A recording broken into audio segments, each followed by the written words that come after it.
Hachette Audio presents The Ultimate Betrayal. Written by Kimberla Lawson Roby. Read by Maria Howell and Tracey Leigh.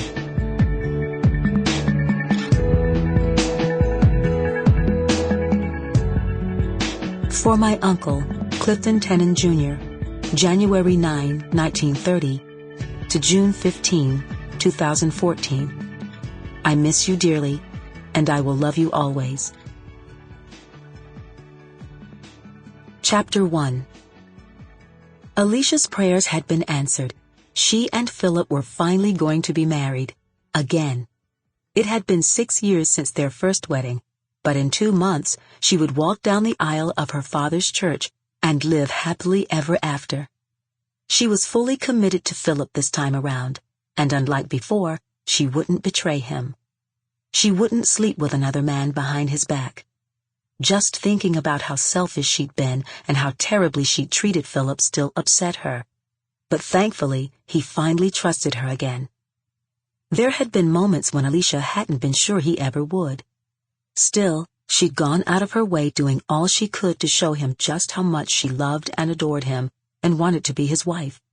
From this point on, they would be together until death do us part, no matter what. Phillip stood at the bedroom window of Alicia's condo, looking as handsome as ever, and Alicia smiled at him. He winked at her but continued his phone conversation. He'd driven over last night and was now on the phone with her dad, discussing church business. Phillip had returned to his assistant pastor position at Deliverance Outreach in Mitchell, Illinois, which was the reason he and Alicia had purchased a home there.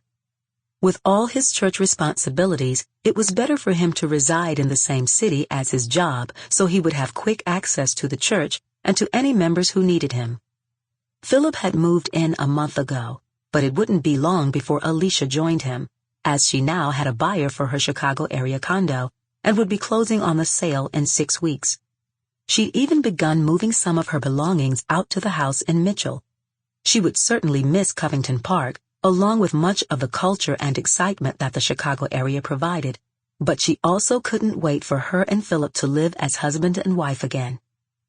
Things were going to be good between them. They would have a great life, and she thanked God for second chances. As a matter of fact, God had blessed her in such a tremendous way that she sometimes shed tears uncontrollably. Here she'd committed adultery against Phillip, hurting him to the core, yet he'd found it in his heart to forgive her, and he'd never once stopped loving her. Sample complete. Ready to continue?